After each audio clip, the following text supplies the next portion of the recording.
La historia de los naipes pues empiezan un poco en el siglo XIV. Entonces, en el siglo XIV los dos juegos que predominaban en Europa eran generalmente el ajedrez y los dados.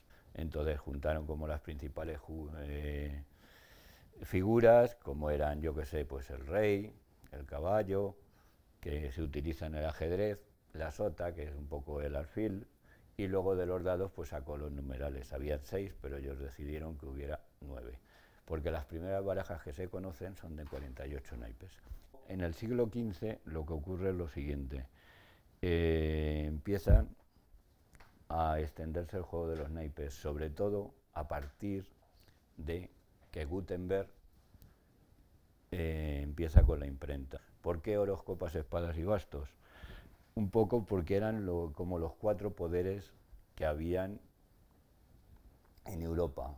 Los oros significaría el poder económico, las copas el poder eclesiástico, las espadas el poder militar y los bastos pues lo que daba de comer a todos, la agricultura. Los países de Centro Europa deciden cambiar los palos y cogen, por ejemplo, en vez de oros, cascabeles, bellotas por los bastos.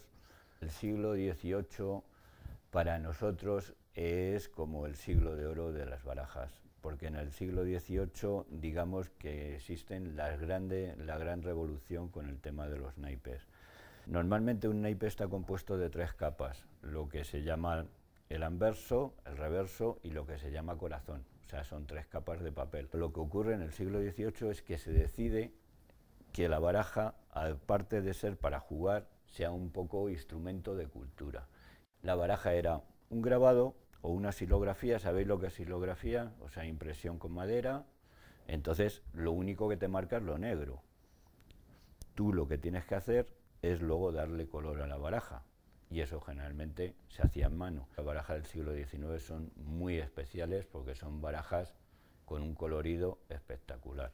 Hay un tipo de barajas muy curiosas, que son las barajas, por ejemplo, pornográficas, que son unas barajas en las que tú ves el dibujo normal, pero cuando las ves al trasluz, ellos han introducido en lo que hemos llamado antes el alma, en la parte central, han introducido una escena pornográfica. Entonces, cuando tú la ves en esa época a través de una vela, tú estás viendo la escena pornográfica. La pinta de la baraja, por ejemplo, es saber qué palo es. Entonces, la pinta es lo que te viene en la esquina, que es, aparte de saber que tienes el 7, es saber si tienes el 7 de espadas o el 7 de copas. El que diseñe una baraja, tú no le pides que te haga 16 dibujos, o sea, tú siempre le pides un 17.